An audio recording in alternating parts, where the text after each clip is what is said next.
This is the Big O Show. This is the Big O Show. All right, there he is, the man, the myth, the legend that is Cameron Wolfe. Cam, how you feeling? Big O, feeling good, man. Got up, got a workout in, feeling good about today. All right, I like it. I like it. So this process, what does it tell you that they flew to Buffalo to interview Dable and Frazier and not wait for them to come to them? Does that say anything to you? Cam, one of the things I'm hearing is that like Dable's like 8 million miles ahead of everybody as the guy they want, but that's just me. What are you hearing, and what does it say to you that they traveled out there?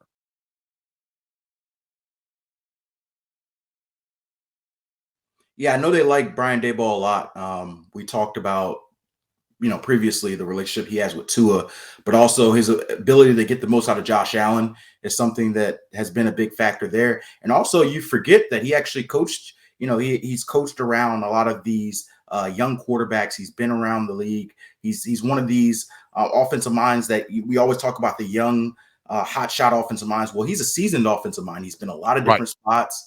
He's not just a wonder kid who's coming up. So I think that there's a lot of interest in Brian Daboll. I know for a fact that the Dolphins want to do a lot of these interviews in person. I think you'll see them go to Dallas this weekend or this week as well to interview Kellen Moore and Dan Quinn. So I don't know if I take a lot out of them, going to Buffalo, because I think that's what they want to do. But yeah, usually when you interview someone first, there's a reason. Not saying that they're the guy, but I think you prioritize interviews based on what you want to hear first. So not to say that somebody can't convince them later on in the week, but I definitely say that it catches my interest when you see immediately after their playoff game, they play a game Saturday, Sunday morning, they're having interviews starting with Daboll and then moving on to the afternoon with Frazier. I think that has some significance, but I think you're going to see them take their time with this process. I wouldn't expect a hire to come this week. I think they're going to do the interviews.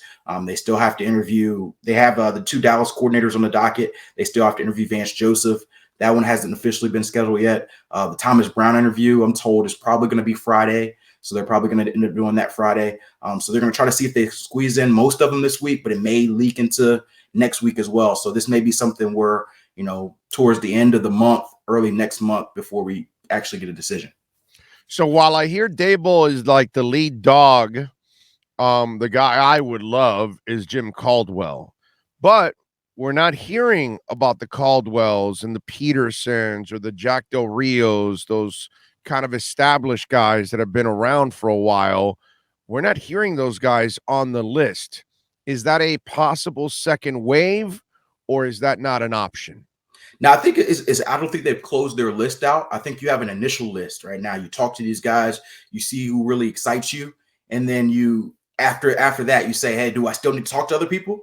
It's all, I know O always makes the comparison, Omar, about the women, so if you date a group of women, do you still feel like, hey, do I got the right one, or do I still need to keep looking? So I think there's some familiarity with Jim Caldwell. So if you're Chris Greer, like they know him already, so why? I'm not saying you don't need to interview him, but you bring in the new guys, and then if for some reason none of these guys interest you, or you have a favorite and he ends up taking a job elsewhere, then you say, okay, well, let's talk there. But I think that the fact they haven't interviewed those guys tell you they may not be at the top of their list as a guy to potentially hire. Do you know what was the issue with Jim Caldwell? It was definitely health. The health thing was real. From what I understand, he did have a health issue. He's healthy now. I did hear there wasn't maybe the smoothest relationship between him and Flores. But oh my God, that's a shocker. I know you're not with Flores. Oh, I know you're not surprised by that, Big O. I know, but from what I understand, and like I said, it's just what I've been told. It was more his health than his relationship with Flo that caused him to leave. So like that was real. Or did his health deteriorate because he was around Flo? There's always possibilities, but when I told it was really his health. But I did also hear that, when they talked about coming back, a reason why maybe he didn't come back was, not necessarily having the same seeing eye to eye with Flo on some things. So yeah, he probably got to feel like Flo doesn't really need people telling him what to do. And here's the interesting dynamic of all of that. The front office is probably the reason why Caldwell was in the mix to kind of help the young coach along, right? And then also an insurance policy that if the young coach doesn't work out, well, you've got the perfect guy to kind of take over who's been there and done it in Jim Caldwell. Right. So it's funny how, and he wasn't willing to stick around. And, I always think about this. There had to have been some kind of an issue because even if you had the health issue, the fact that you're back means you always intended on coming back. Right. So if you really wanted to be a part of the Dolphins, you would have fixed your health issue and then come right back to the Dolphins and continue your job. You would have just taken a leave for the time being to fix your health issue and then come back. So the fact that you just left and now you're back and trying to get in the mix, that tells me that there's more to it than just health. Right, and that's why I mentioned the relationship element, because I don't think it was a factor in him leaving, but I do think that putting two to two together, you could say it was a factor in why he didn't come back. Yeah, and Caldwell, if I could tell you this, Big O, I've already talked to a couple of people close to some of these candidates, and they've mentioned bringing in a senior advisor. Someone asked me about Caldwell, and I told them I think he's interested in a head coach job, but maybe if he doesn't get one, maybe he'd be willing to come back somewhere as an assistant head coach or advisor. So there's already candidates thinking that, especially younger candidates, if for whatever reason he doesn't get a head coach job, would he come with me and be maybe my assistant head coach, second in command, and give him that sounding board? So there are people who want him to already take on that role. The question is, does he want that? Obviously he wants and he deserves to be a head coach and have a role, but at this stage of his career, is it head coach or bust? That's something that I'm not sure, and it's something to watch later on in the process. As you see, when they pick a guy, when they start building a staff, I think you're going to see them focus on whoever the hire is, getting one of those senior assistants to be that sounding board, and Caldwell's probably going to be a name that comes up. Cam, who's your guy? Like if you're Chris Greer now and you're hired, you're the guy, you got to pick your head coach. Who's the guy you think the Dolphins should hire? I really like Brian Daboll. If you're keeping Tua, if you're committed to Tua, which it sounds like they are. Chris Greer came out and they came out with those different statements from reporters about committing to Tua. I think Daboll. Were you shocked with that? Because I kind of laugh at people that are shocked with that. No, I had heard that. I think I told you that last time we were on, that they were leaning towards committing to Tua. Now you never say never. That's why I'm always a little cautious when they say, "Hey, we're all in on this." Well, you're all in on something until something. Well, right, until it convinces you otherwise, right. Then you have to go in another direction. But right. So when the second they fired, because my thing was right before they fired Flo, I was like, okay, well, the decision, on the postgame show, it was basically, okay, from here on out, you either got to make a decision as a franchise. Yes. Are we going with Flo or are we going with Tua? Right. Both could not coexist. It was right. over. Right. So you had to make a decision. And once they fired him, it was over. That told you already. They were committed to Tua right from the get-go. Now, you're right. It's essentially the Chris Greer, because Chris Greer has been the big one on the Tua train for most of the ride. Ross can be on and off depending on what day of the week it is, but Chris Greer has been on that train. So he's the guy left. He's the main guy left. So I think that you're going to see that. And I think, like I said, Brian Daboll is a guy who I think would do a really good job maximizing him. Like you, I think Doug Peterson would have been a good name as well. A guy who's won a Super Bowl, a guy who has really lofty ideas and creative ideas. And he has some leadership skills as well. So those are the two names that initially popped up to me. But if they decided not to go that offensive mind, and this is dependent on a guy, being able to build a really strong staff, a guy like Vance Joseph, and I know Miami fans are really mixed on Vance Joseph, because he had a year as a DC here. I think that he's learned. I don't know if it's going to be here, but I think he's learned. He and Dan Quinn are the two names to me that if they have a really rock star staff, I could see them as a leader, a guy who can lead that program. So my two offensive minds would be Daboll and Peterson. My two defensive minds would probably be Vance Joseph and Dan Quinn. You watch Dan Quinn on game days in Atlanta? I have. You watch how streaky his teams were? Ugh. I have, but I'm a believer in giving guys second chances. I am. He's a coordinator. He's not a head coach. I'm sorry. That guy, him and Leslie Frazier, I've seen those stories already. I'm a Leslie Frazier fan too. Like I think the one thing. Yeah, I'm fan of them as coordinators. I'm not a fan of them as head coaches. Right. So here's one thing that I think there's different situations. Like we always talk about quarterbacks, right? Quarterbacks drive everything. If you put quarterbacks in particular situations, they thrive differently than they would in other situations. Like you put Josh Allen in most situations that's unstable, and he doesn't turn into Josh Allen. They had a very stable situation in Buffalo. It's worked out for him. You will probably argue, and I probably agree, that if Tua was in a better situation in his first 2 years, he would look a lot better. So I think we have to start looking at. Let me give you a tweet from yesterday that some guy tweets at me.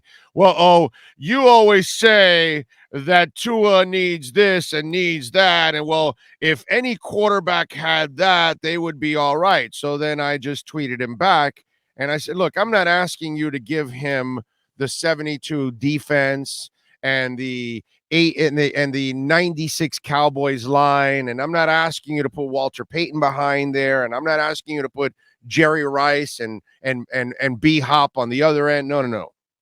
And I just tweeted back to him. I said, Tua finishes what Kirk Cousins can't. Tua finishes what Tannehill can't. Tua finishes what Matt Stafford can't. Tua finishes what Winston and Hill can't. That's my point. Mm-hmm. Put them in those same situations with those same teams that those same quarterbacks are in. Right. And in my eyes, he thrives more than those guys. He takes those teams deeper than any of those guys would overall because he's a better passer than Kirk Cousins overall. I'm not telling you he's the better athlete. Tannehill is way better of an athlete than Tua is. But Tua is a way better quarterback than Tannehill ever will be. So that's my point. I'm not asking you to give him the perfect team. I'm just asking you to give him a situation that is workable, like Kirk Cousins, like Tannehill, like Stafford, and like Winston and Hill have. Put him in those situations, and the Dolphins are a deep playoff run. Big O, see, I am a believer with Tua and you, and I do agree with some of the elements that you had. But one thing I do want to be careful with, and I've kind of learned this as I've gone about covering teams, you got to be careful on making excuses for quarterbacks. And so I'm a big believer in that. Yes, if you put Tua in a better situation, he would be better. But when you want to have your franchise quarterback, an elite quarterback, you ask these guys to overcome situations a lot of times. So I think we can provide the right context and say the offensive line was terrible. The coaching staff had a lot of turnover that wasn't conducive to success. They have to put him in better situations. All that's true. But for my franchise quarterback, I want to have consistent signs of him thriving and succeeding and winning and showing all of those consistent elements when the chaos happens. So not saying that Tua has not shown flashes. I'm just saying that I want to be careful when all we hear, if he gets this, if he gets that, then he'll be this. I got to see it. I got to see it. You got to see it. You got to see it without the situation. So that's the way I look at it. And like I said, I'm a Tua supporter. I believe that you're right, but I think that we have to be really, really careful on making excuses from quarterbacks, because this guy that you disdain a lot, Ryan Tannehill, that you talk about, that some of the things you're saying, a lot of the Tannehill fans said about Ryan Tannehill, if you remember, if he had better protection, if he had better, he's not a passer. He's never been a really good passer. This kid's a passer. But am I wrong? Were there some of the same things said about Tannehill? Wasn't that? Yeah, definitely. Of course. So let me give you an example. Won't be better. Let me give you an example of what I'm talking about. Marino could cover up a lot. Would you win with Marino? Right, you didn't win jack crap with Marino. Why? Because you didn't give him a running game. You didn't give him a right side of the line anyway. You didn't give him a defense. Mm-hmm. And so what? He masked some of your ills throughout the years, and you were able to get in the playoffs a couple times and win a couple games. But you didn't win anything significant. You never accomplished anything significant. Now, last night, I'm not making excuses, but until you give Kyler Murray a running game that scares the crap out of people so it can support the kid, he's not going to succeed either. Yeah. And he's going to struggle big time. If Mhm. you think he can sit back there and be Aaron Rodgers and Russell Wilson and Tom Brady and live off the arm and the pass, he can't. He's a passer, but he needs balance. And the running game doesn't scare anybody yesterday, or hasn't all year, or hasn't at any time in Arizona overall while he's there. So Cliff Kingsbury and his little pass happy ways, they're fun.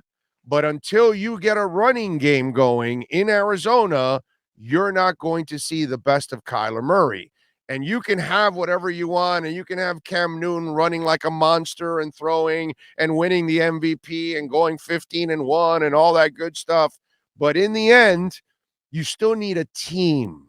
And when there's chaos, like you said, the quarterback will rise above that. But in order for you to do that, you still need talent around you to help rise. You cannot rise garbage up to a championship. This isn't, Carmelo Anthony or Danny Manning or Glenn Rice in college basketball carrying a college basketball team by themselves practically to a title. In the NFL, that doesn't exist. There is no quarterback that's carried a bad team and won a title. Doesn't happen. You got to have support, whether you're Kyler Murray, whether you're Tua, or you're Dan Marino. And if you don't have the support, you're not ever going to win that title.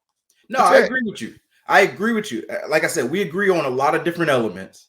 But my thing when I watch quarterbacks and when I judge quarterbacks, it's how do you thrive when things around you don't go right, and how do you thrive when the game's on the line? Those are the two things that define to me if you're a winner or not. And none of those things, honestly, if I'm judging a quarterback, and maybe it's not fair how I look at it, but if I'm judging the quarterback, none of those things have anything to do with the talent around you. None of those have to do with if you have a go-to receiver, or if your offensive line good, if you have the same coach. That's depending on how I view a quarterback, and I think that separates the average from the good from the great. And so I'm with you. The Dolphins, they owe it to Tua to be better in the offensive line and a lot of the areas that he needs to be better on. But for Tua, I think Tua has to work on Tua this offseason. And I don't want to go through another offseason next year where we're saying they didn't do enough for Tua, so we need another year to evaluate. At some point, those are the facts, Cam. But let's not also erase it and say, well, that's not the reality. The reality is it was a crap offensive coaching staff. Okay, you had a garbage QB coach, garbage offensive coordinators, garbage offensive line coach, garbage offensive line, garbage running game, garbage head coach that hated your quarterback. So there's no way you had any kind of a foundation for the quarterback to succeed. Everything was set up for him to fail, including the often injured receivers who could never take the field. My Lord, this receiving corps depended on a rookie. To bail their asses out. And their ignorance wouldn't even play Mac Hollins enough. And their ignorance wouldn't play Gesicki enough. So I'm not just going to go, wipe over and say, no, he's got to do more. Well, you got to do more, but you need help, dude. You know what I mean? And I can't ask more from him with the crap that is surrounding him. So until there is a lot less crap, it's the same thing as Kyler Murray. I can't expect Kyler Murray to take you over the top until you give the young man a running game. It's just the way it is. I'm with you. And we've talked about that. First letter of RPO is run. You got to give him a run game. And I will give Tua credit. Like I said, sometimes I got to play devil's advocate for you, Big O, because we can't always agree on everything. So I got to give you different viewpoints. So I do think that Tua has thrived, particularly with that offensive line. He had a much lower sack rate than he should have, given that offensive line. He had really good pocket presence. But I think when you hear some of the reasons why people are on the fence with Tua, I think it's, okay, we want to see those elite throws. We want to see the elite moments when things don't go great. So I understand that, and I do want to see more of that, but that doesn't mean I give up on him. I think there's two extremes. You're either all in on Tua, and you think no matter what, he's going to get it, and there's people who are all out and say that he only throws 5-yard passes, he doesn't have a strong enough arm, all these different things. And I'm not on either boat. I believe in Tua. I lean closer to the Tua believers, but I also need to see it. And for me, Yeah, this year but you is did see very it in important. Alabama when he comes off the bench and he leads them to a national title. He Those did. are He did. those are well, and that's because he was surrounded by competence. Right. And but Big O, every you're not gonna have an Alabama team in the NFL with 3 first-round picks and 4 offensive linemen who are gonna go first And round. you're not going to have really bad teams in the playoffs. Right. That's just the Right. way it is. So it's gonna be somewhat of a mix. It's Yeah, gonna be you somewhat of a got to mix. have some talent that really complements you, and that's why you're in the playoffs and they can help you. Right now, they just didn't have that, man. You know what I mean? It's just Right. I just hope that they give him at least what he needs to be competitive, so we can judge him. Right. You know, And I agree. And that's my only ask this offseason. That's why you asked me about these coaches. Honestly, man, I can have preferences, but for me, just and I'm not in the interview process. I don't know. Give me a coach that has a great plan to get the most out of Tua, so we can see in this 2022 year. I just want to I don't really even care. Like, and I know Dolphins fans, you probably don't want to hear this. I don't even care about if you win, make the playoffs. Just give me the best coach for this year so that I can figure out if Tua's my guy or not. That's the only job that I want to see from this head coach, because I feel like it's unfair for Tua, unfair for us as a franchise, or Dolphins as a franchise, us as fans, to have to go through this debate every single offseason. Should it be Tua? This has been for 20. We got to know once for all. This is 20-something years, dude. Right. It's just a name change over the years, but it's just, I was about to say, it was a Jay Fiedler conversation, and then a Matt Moore conversation, and a Tannehill conversation, and then it's AJ Feely, and it's a Tua, and it's oh, come on, dude. It's just you're in this cycle now the last couple of years, but trust me, I've been in this cycle for a quarter century, and it's been man, I don't know how you've done it. I don't know how you've done it, Big O, because look, I know it drives a lot of, and it's good for the shows. It's good for us to talk because everybody loves to talk quarterback. I hate it. I had one, like, I know we're 18 days past New Year. If I had one New Year's resolution for the Dolphins, let us not have a debate on who the quarterback is in this time a year from now. Let it be either clear that it's Tua or let it be clear that it's not. I'm tired of the debate. It's a lot more fun covering the Heat, where there's like total stability for a quarter century. Yeah. And you know who's in charge, and like you even have blind faith. You can have blind faith in the Heat that even when things are going bad, you can say, dude, don't worry about it. Riley and company will figure it out. They'll turn it around. And that why you can feel that way. Why? Because every stinking time they will find a way to turn it around. So wherever there's a valley, a peak follows with the Miami Heat every single time. Right. And for us with the Dolphins, bro, but we've been stuck in the valley, forever, and we just stay in the valley. There are no peaks, nothing, dude, and it's rough, man. It's rough. Mediocrity is tiring. Mediocrity is very tiring. Sometimes you just, like, I know it sucks to say, but sometimes you just want to suck for a year. At least it gives you something to hope for. Top one, we've done that. Overall pick. We've done that. We've done that. We've gone the 1 but there wasn't a quarterback drafted that year. Yeah, we've done that, bro. We've done it where we got Jake Long, and it's just like, oh my God. If you got Matt Ryan, we would at least had an answer for the quarterback situation for 15 years. You may not have got a Super Bowl, but at least you would have had an answer for a while. Jamar Fletcher, why Drew Brees? Let's get Jamar Fletcher. These are the things. This is the life that we lead, as Dolphin fans, and it's been like that forever, dude. So so enjoy the psycho circus, as they say. Follow him on Twitter at Cameron Wolfe. Catch his work there at the NFL Network. Where are you going this weekend? You traveling? I'm not sure yet. If I do, it's going to be Nashville, but I may be at home. May have to wait one more week. That's been my second home, man. So we'll see. I'll either be there or I'll be at home, and maybe back out for the AFC Championship. We'll see. Did they buy you a condo over there or something? I mean, I got to work on it. I needed to get in my next contract. I need at least 3 months out of the year when the season's out. Let me get a permanent condo out there in Nashville. There you go. Good stuff as always. Cam, appreciate you, my brother. We'll catch up later in the week. All right, appreciate you.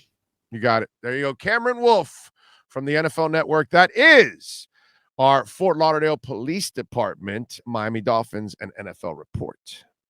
This